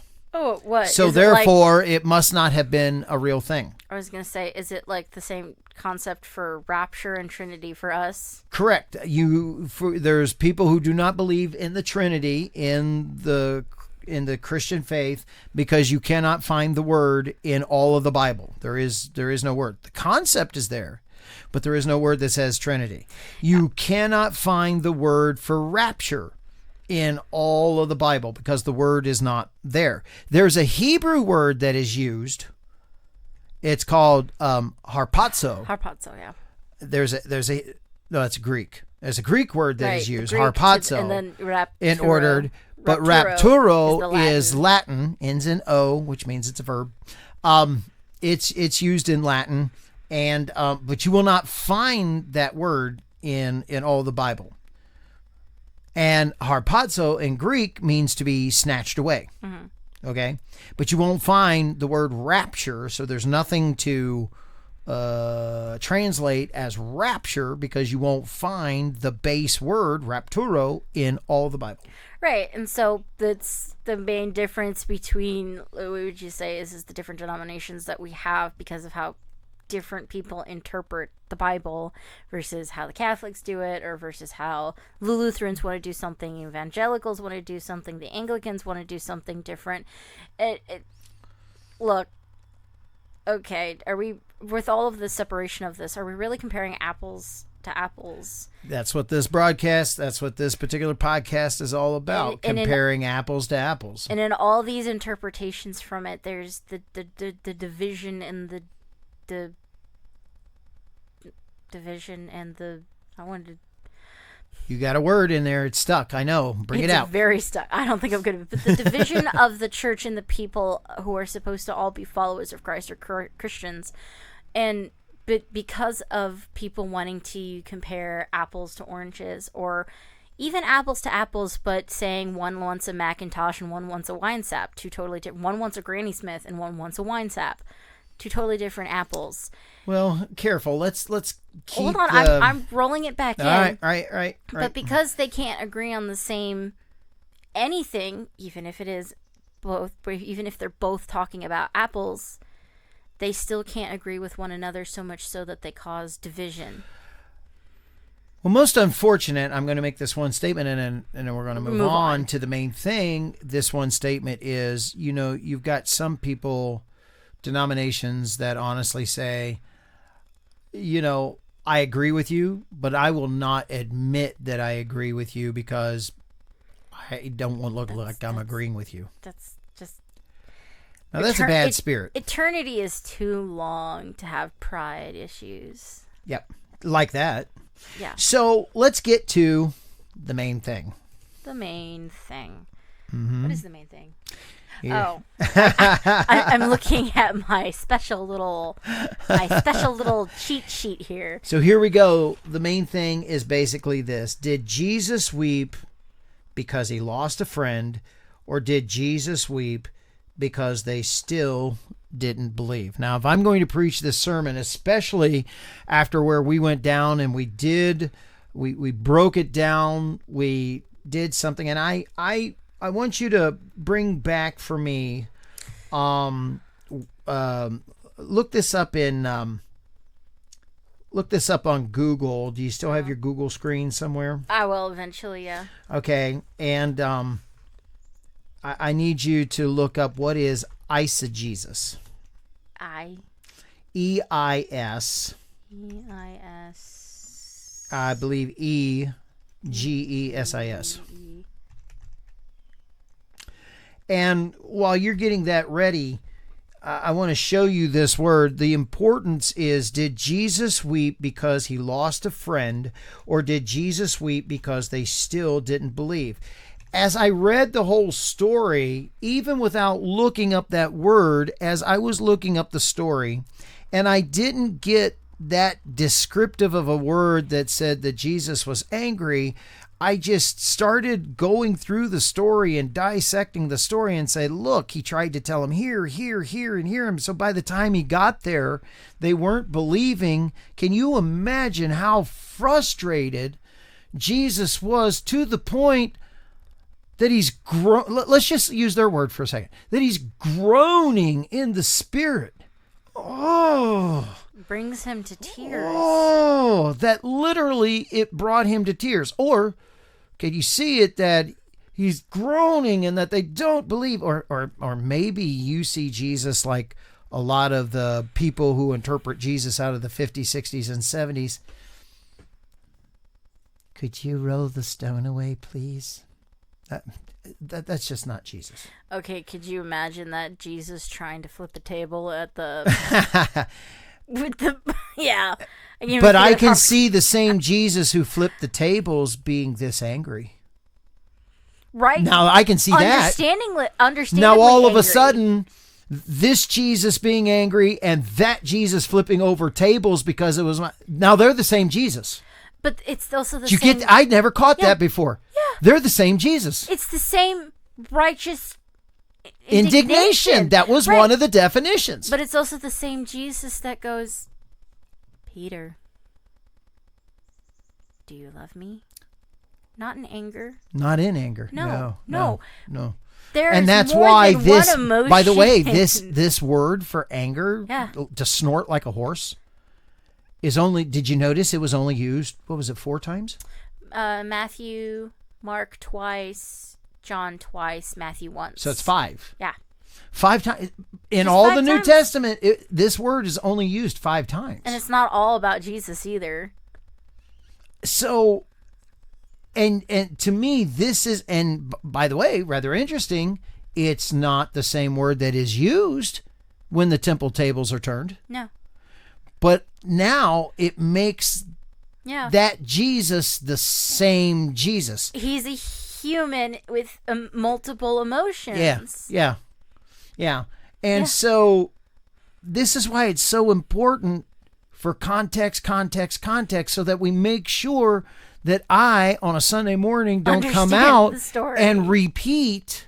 By the way, I just want you to know, I am an incredible minority. I will tell you that probably 7 out of 10 preachers will preach that Jesus wept because he identified with Lazarus dying and he cried because his friend died. 7 out of 10. I might even say 8 out of 10. I was going to say, 7 out of 10.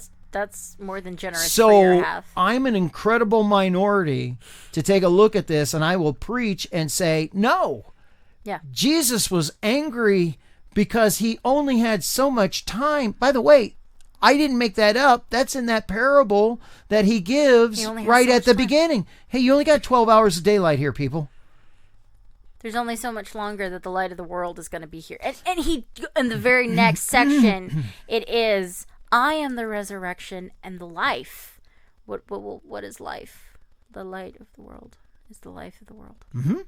So what makes more sense? And if I just use their definition that Jesus, he come up to the grave and he groaned, I still can't see, even if I didn't know what the definition was, I still can't see how you would say that he wept because he was sad. Because Lazarus was dead.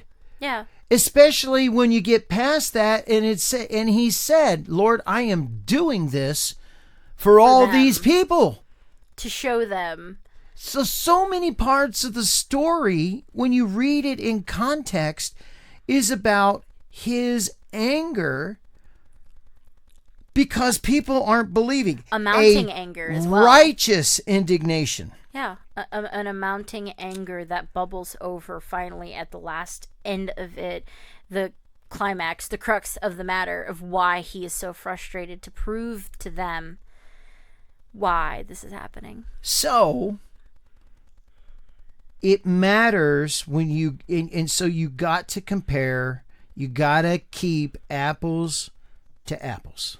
Because this story, if to try to lob outside of it and to say that, watch what you have just done. The story doesn't mean as much anymore. So what is, by that story, Jesus wept because they didn't believe. What does that make this story say to you once you put it into that context? Well, the summation of what he says is that blessed are those who, you believe because you see, but blessed are those who don't. That's another story. Right. I'm bringing it over to the belief of the fact that for them to believe what they were taught, they had to see it. Okay, if you want a really interesting Bible study, go through the Gospel of John. Oh, yeah. And where it actually says, you see Jesus does a miracle, and then it actually says, and many believed. It is an occurring theme. And in fact, that is exactly what is happening here. Jesus said, I will do this. Remember, he said to the disciples before they left, I'm going to go do this so that you will believe. He did it. They saw and they believed. Now, there's a whole nother thing after this about the Pharisees being angry. Oh, and plotting to... Yeah, at the end of this chapter is the plot to kill Jesus. And Lazarus. I believe they're going to plot to kill Lazarus yes, again. They did plot to kill, like, oh no, we can't have somebody who's been to the other side and back be around saying things because we'll lose our control and grip and on I'm thinking everybody. Lazarus is going to say, kill me. I ain't afraid of it now. I've been there, done that. Hey, sisses, I love you, but like... If they get me, don't have Jesus bring me back this time. Exactly. Just saying. Right. Like, I'm going to take care of you, but we got some cousins that'll take care of you. It'll be fine. You'll be fine. You'll be fine. It'll be Don't fine. bring me back. Okay, whatever you do. Yeah. Now, compare that to if right in the middle of all this and I focus on Jesus weeping because his friend Lazarus died. Do you know what I just helped you to do? Oh, Jesus loves everybody. But Jesus I negate because he was even angry that people didn't believe. I just negated the importance of Jesus getting people to believe. With or without proof. To believe what you've been taught. And a preacher, actually, the whole reason why I know this is, and I'll even say this, I've actually heard more than one preacher preach it. I've heard. And yeah, I heard somebody preach it once, but that was because you were... I was probably railing. Yeah, because you're like, there's so many people that say this, but I don't believe this to be true. And I'm like, oh, no. Okay, Dad's getting angry. But they're standing in a place and giving something to some. All they'd have to do, just do what we just did. And ladies and gentlemen that are watching this, and all you know, of that's we don't. Free. I just showed you. There's many scriptures that we need to go and to check out so that we get the real word meaning behind it. There are tools. Young's Literal Translation, Blue Letter Bible, BibleGateway.com. There's all kinds of things. Webster's Concordance. Those are just Dictionary. Webster's Dictionary, Strong's Concordance. There's these tools, and you can get them right offline in order to find the truth. Be diligent to find the truth. That's what matters. Heck, even Google. And don't, and I'm going to say this, don't rely on preachers. I'm a preacher. I'm trying to help you, though, to learn how to study so that you can go and get this stuff for yourself. And that's exactly why we do the pastor's notes, so that you can learn it for yourself, think for yourself, and whether you agree with us or not, or form your own opinions and think differently. That's the point of something that I always like hitting home, especially is that you need to formulate your own thoughts. You need to think for yourself. It's okay if you agree with somebody, like-mindedness is okay, but it's not that I'm blindly following like Martha. It's, well, yeah, sure, we believe that there's going to be a reresurrection later, sure. Later. But I am the resurrection and the life. That's how he came right back. Oh, I am. Yeah. The resurrection is standing right in front of you. Oh, go open the door. Oh, but Lord, he's going to smell. Still didn't believe, did she, at that point?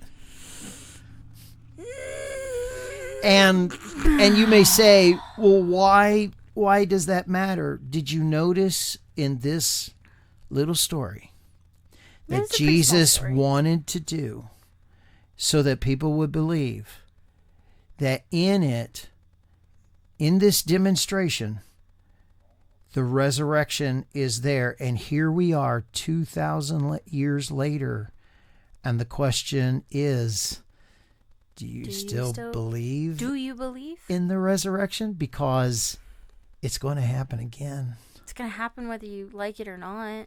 Yeah. It's why you have to reconcile what I've been taught versus what I truly believe. And allow your faith to arise within you.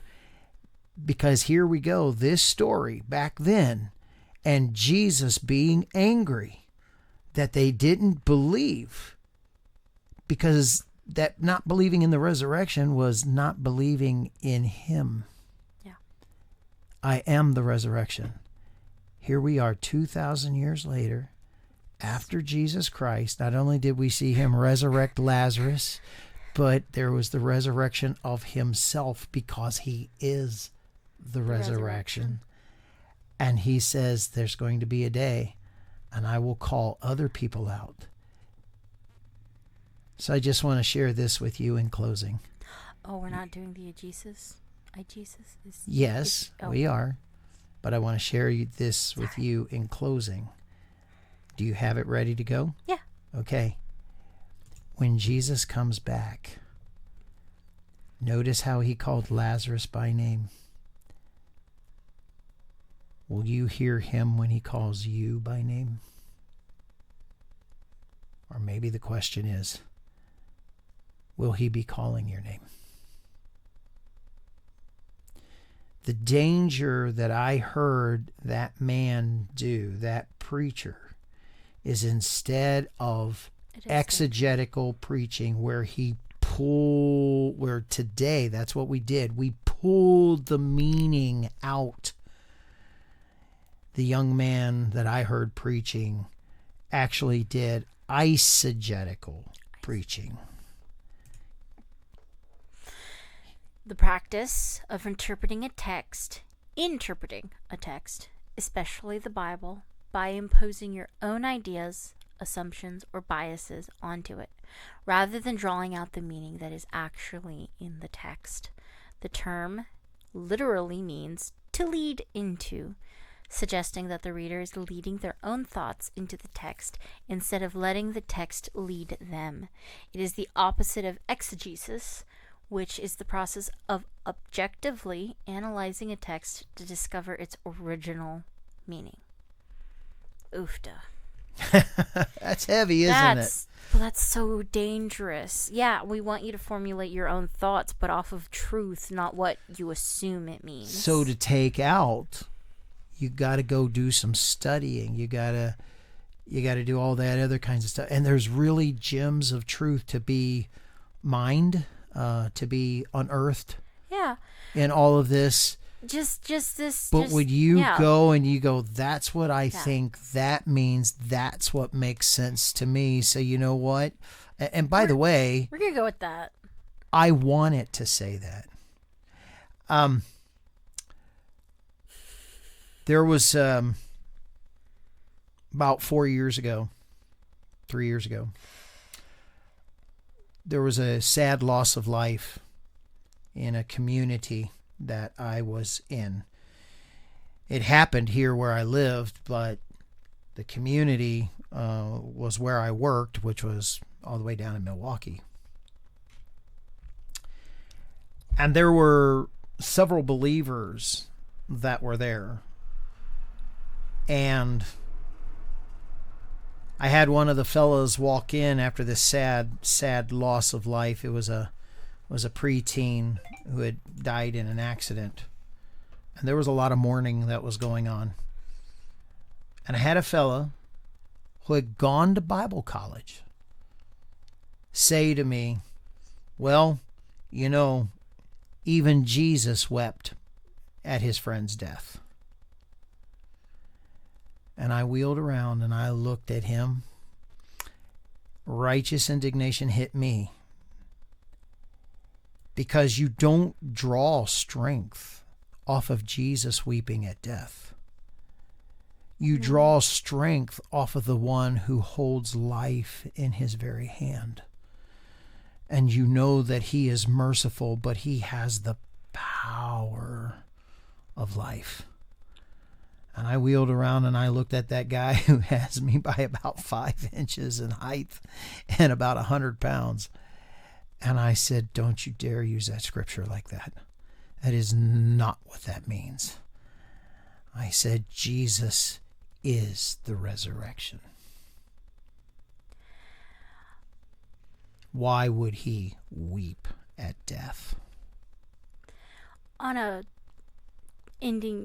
happier ending note, the young kid who ended up dying, had more of an understanding about it than he did, didn't he? He just, at that Christian camp, he just recommitted his life to Christ. I don't even think 3 day or days, 2 just a before. couple days. And the whole reason why he was up here was the parents were picking him up from camp, and he was going around telling everybody, I'm gonna be a pastor. I think God's calling me to be a pastor. So yeah. And as a kid, I argued LOTR with at one point, which was really funny as well. But you know what? Yeah. He met the one who has the power of resurrection. Yeah. Awesome. All right, well, that's going to wrap it up for us today, guys. It matters what you believe. It really does. It matters what you teach. Because it changes everything. And that's why you got to keep apples to apples. Yeah. It's good that you were with us today. I hope that this blessed you. I hope that this motivates you to dig deeper into God's Word. Kay, remind everybody where they can connect with us at. Down in the description below, you can find us on X, formerly known as Twitter, or on Facebook, where you can meet us and the other parishioners at our church, or you can find our inspirational quotes and Bible verses of the day on Instagram. Of course, we'd always like to see you here again this week or anytime during the week where you see our shorts. We'd love to see you as a subscriber and as a longtime listener and or watcher. Please make sure to like the videos as well. We'd love to see you again soon. All right. That's it for us, everybody. God bless and have a beautiful day. Bye.